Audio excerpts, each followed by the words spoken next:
we have Polaris 36 going down. What day specifically is it? It's March 7th. Yes, Saturday, March 7th. I think it should start around 8:30 a.m. Central Time. 8:30 a.m. Central Time, going down from Croydon, which is in London.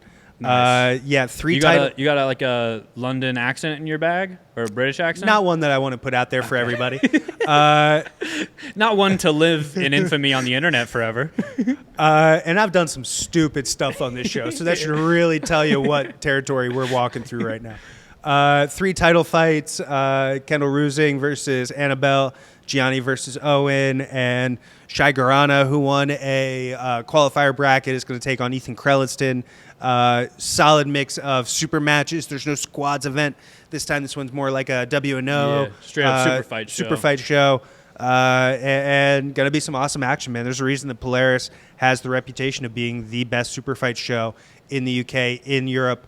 And it's because they put on awesome events every single time. If you tune in this weekend, you're going to have an awesome time. Yeah, it should be a sick show. I guess just to go into like the main event, right? Because the way they did this main event, it's Ethan Krelliston, the current belt holder. What do you know what weight it is? 155. 155. Okay, so lightweight title, Ethan Krelliston, who I think has had pretty good success on Polaris. Like I think he's been pretty dominant. I think so too. I think he's crushed Polaris. I think he's been a really long reigning champion for them. Yeah, and so Shai Garana won a contenders bracket to earn his shot to take on Ethan Krelliston at this event, which is a pretty cool way to do it. You know, it's like we did this with WNO 30 to get into the bracket that we were holding, the absolute bracket, and so now Polaris did it this way, which I think is pretty sick. You know, giving someone like a bid like that where they earn their shot is cool. I think Ethan Krelliston got to be the favorite for this for sure. Pretty hefty favorite still, yeah, 100%. I'm definitely excited. I don't know if has Ethan competed much since? Not since CJI. Okay, yeah, I didn't think so. So it's always cool whenever Ethan's competing. Definitely excited to watch him, and you know, just excited to see like kind of what type of stuff he's doing now. It's like anytime these guys who are kind of at this upper echelon of the sport haven't competed in a while, I'm always just curious, like, are they just going to go back to the stuff we know they can do that they're pretty dominant with?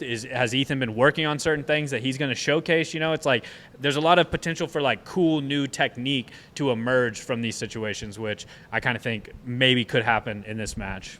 100%. Ethan, one of the most prolific hunters of the back, finishers from the back that we have in the sport. Simple man martial arts his own. Ethan Krelliston, always so impressive to watch, always somebody who's been able to pick up ton of big wins. People need to understand Shai is very good. Shai has had a lot of success. Shai was very successful, for example, European trials, where he made it all the way to the quarterfinals before he lost a very narrow decision to Nico, who would go on to win the whole thing. I believe that based off of everything, that was Nico's closest match. So Shai was definitely one of the best guys in that bracket. Now he walks into here, ton of momentum, was able to beat most of the guys in that qualifier bracket by submission. He is a really underrated Belgian guy. Only a brown belt, still coming up in the world, so still improving a lot. Training under Wim de Pooter. People might not be that familiar with Wim, but Wim has some crazy training methods and technological insights, technique insights out there. I know that he had a bunch of people doing really well at this last trials as well, including this Estonian woman whose name I forget off the top of my head, Lisi Vatt, who placed third. So definitely a gym that's coming up in the world. Excited to see how he can do. Going to be a fun one. Yeah, and so we have a few kind of big matches to, I guess, talk through. But one that I want to talk about, just because this is a personal interest match. This is one where I like both guys. I think both guys are super sick to watch, and I think they both do cool stuff. But it's PJ Bartch against Shane Fishman. So Shane Fishman is a Canadian grappler, but I think he spends a lot of time in Europe. I've seen him at London Grapple before and stuff. But he specifically is the move, the fishnet, is named after Shane Fishman, and I love the fishnet. I'm always trying to play fishnet in training. It's not always the easiest thing to get into. It's kind of like it's like a lockdown where then you like get the leg across your body, and you're just kind of like, it's almost like if you get into the fishnet, it's pretty much a guaranteed sweep. Gotta sweep him. But Shane can do a lot of really cool stuff from the fishnet. He can take the back off of it using, the way I've watched some of his videos before, he uses like a lapel grip in the gi to get into the fishnet, and then he's able to like kind of like block off one side where they can't turn back into you using a lapel grip, and then he takes the back from there. And I just think it's a super sick thing to do. In training, I love whenever I'm getting close to a fishnet, giving my opponent a fishnet warning. I go ahead and let them know. It's like, hey, I'm closing in on the fishnet. There's a fishnet warning. And then you kind of escalate the threat level, and it's like, all right, fishnet imminent. The fishnet is imminent. And then boom, fishnet engage, full warning system. And then you sweep them. That's a little fun little thing I like to do. But I love watching Shane. I think his technique's super cool. And then PJ Bartch. Everybody knows how sick PJ Bartch is. Everybody loves PJ. I know PJ got clowned on a little bit recently for entering that ACC Open, but I mean everybody still knows PJ is one of the best in the world. He's there kind of messing around.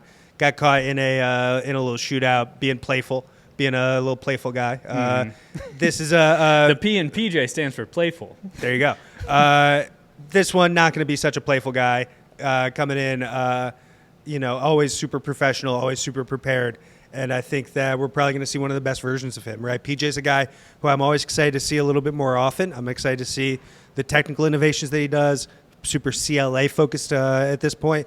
Love watching PJ fight, right? And I think Shane, with a different kind of guard for PJ to play around with, these guys are going to bring out the best in each other. Yeah, I think for me, this one, if on the slobber knocker scale, it might be tipping the scales for me a little bit on. I think this one's a potential slobber knocker. I think this match could be cool. I don't know if it's going to be. This one has us drooling. Yeah, I don't know if it's going to be. It might not be like the craziest, like Andrew Tackett, Cade Ruotolo, dudes are flying around and dynamic and stuff. But I just think it's going to we're going to see some really cool jiu-jitsu between Shane and PJ. So I'm excited for that one. I would love to see what would happen if PJ ended up in a fishnet. Because I know that's what I guess excites me about it. Where it's like I do think PJ is going to have something for it, whether it's like somehow some crazy counter leg lock or some like wild thing. Like I feel like he could. That's why it kind of excites me, I agree. If anybody does, it's probably PJ, right? He's working with a bunch of really intelligent coaches. He's a really intelligent coach. If he's able to, if it's out there to be figured out, I think PJ is one of the guys to do it. Yeah. All right, and another big match, Owen Jones versus Gianni Grippo. Now, we know how one commenter feels about this. He's going to comment 4 times, and he's going to say from various accounts. He's going to say the same thing pretty much each time. How do you feel about this match? I actually am pretty excited about this match. Both these guys are such quality opponents. I feel like they've chirped at each other before. And were we supposed to have this match on WNO? Yeah, this is a match that's been supposed to happen a couple times at least, and it's always ended up escaping. Like I think it was Owen who couldn't make it the last time. Visa issues were an issue, right? Something like that. And so finally able to make this happen on Owen's home turf. It's a home game for Owen Jones, it looks like, back there in the UK, not Atlanta. Not at Magic City. Not a Magic City special for Owen Jones. He is the true home game. The true home game. Yeah, if you want him to get any power-up bonus anywhere, put it in the parking lot of Magic City. Owen is great submission hunter, great guard, great when he catches onto things. Gianni, maybe a little bit more of a positional game, kind of tries to pressure his way through the guard with some of the more intricate no-gi type passing that I feel like you see. His leg drags and his smashes are really, really powerful. Just saw him place at the World Championships at the black belt level. That was super impressive. This might be Owen's black belt debut match, by the way. Oh, yeah, because he got his black belt finally, yeah. So there you go. Okay. Black belt debut here for Owen Jones. Going to be excited to see that one. Know the crowd's going to be going nuts for it both ways. Know the comment section is going to be going nuts in at least one very specific way. Let's see how these guys shape up on Saturday. It's a 50-50 match. There's people who are trying to tell you they know how this match is going to play out. They're lying. Yeah. They're lying. Don't believe them, dude. Trust no one. Then another big match, Kendall Rusing versus Annabelle Lopez Beard. This is for the open weight title. Really? I'm really excited. What gets you amped up about it? I think this match, it gets me. I'm very excited to see how Annabelle does specifically because I feel like Annabelle has been very impressive, but I feel like she's been very impressive without facing like a top 3, top 4 type of opponent. Somebody who's been able to win a black belt world title like Kendall, somebody's been able to place at the ADCC World Championships like Kendall has been able to do. I think that there's also a chance for Kendall to reestablish she is one of the best in the world, right? Mm-hmm. She's somebody who takes long stretches of time off. Sometimes that's injury related, and that's always very unfortunate. Sometimes it's her just picking her spots. That's okay. That's understandable. But I always get the feeling that she's just right around the best in the world.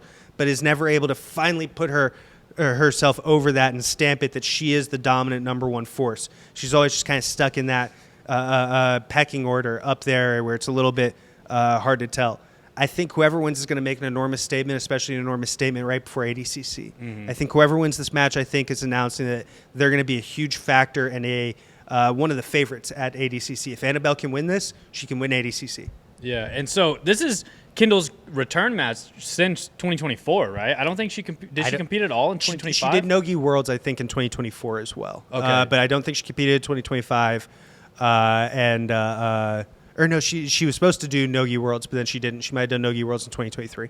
Gotcha. Something like that. Yeah. But it's been a long time off. Yeah, I'm pretty sure. And it's like, do you know from that video Michelle did? She didn't compete at all in 2025? Yeah, so she was away from competition all of 25, which is obviously a huge deal for a competitor. Like you said, kind of, it's like, can be different reasons, you know. I think also Kendall just like leans in. She'd been leaning into a lot of the media stuff as well. That's what it is. Like, I think it's a lot more. It's like her just picking her spot. Yeah, just kind of like establishing herself more as like a media presence as well, doing commentary, a lot of stuff like that. But you have to assume that she's probably pretty amped up, wanting to make a big statement in her return back. But she has a pretty game opponent in Annabelle here. Another big match is Sarah Galvao versus Libby Ginge, right, in the Bantamweight division. These are all Nogi, by the way. I don't know if these are all Nogi matches. Yeah, but we do not know 100% how to say Libby's last name. I'm guessing that you also are not 100% sure. No, I'm not. So, yeah, it's Libby versus Sarah. Libby actually got world rank there for a second at 135 pounds. She had a great Nogi Pans, I think it might have been, or Nogi Euros, where she beat some really tough people. And she is definitely one of the better Nogi up-and-comers in the UK. And what do you do when you have one of the best Nogi up-and-comers on the continent? Put them against one of the best in the world. Yeah. Let's see what happens, right? Honestly. For sure. And Sarah has signed a Polaris contract. I believe this is her first time on Polaris. We've already talked about how she's one of the shining stars of the sport right now. It's always so impressive to see her out there.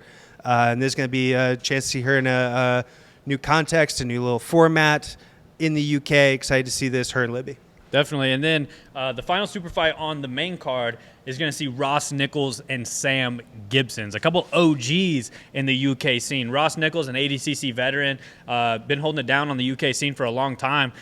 Trains out of London Grapple. I believe Sam Gibson is out of Arma. That's the gym that Fionn Davis is the head coach at, kind of that new, really sick-looking gym. Like, it does look amazing, yeah. It looks like an Equinox for jiu-jitsu, you know, like super sick-looking. But so I think that's a pretty cool couple OG UK guys throwing it down. But overall, I think it's going to be a sick card, you know. Like I said, March 7th. Big prelim card available live on YouTube as well. Mm-hmm. David Cartwright's competing on the prelim. That's Owen's coach who gave him his black belt. So that's one of my prelim ones I've marked. I'm excited to watch to see David Cartwright compete on there. But yeah, March 7th, it starts at 8:30 Central Time, right? Is what it was? Yep. 8:30 Central Time, which, if you ask me, that's a great time for a jiu-jitsu card. I love waking up like on a Saturday morning and just immediately knowing that I can just turn on FloGrappling and start watching some jiu-jitsu right away. It's like being a little kid with your cartoons. Yeah, exactly. Straight up. Yeah, this is adult jiu-jitsu guy cartoons, Saturday morning cartoons. Just get you a little coffee, you know, freaking whatever supplements you like to enjoy with your coffee, and then start watching some jiu-jitsu on FloGrappling, you know. However you enjoy I like your weekend. creatine, but whatever you boys are taking, you know what I'm saying? Wink, wink.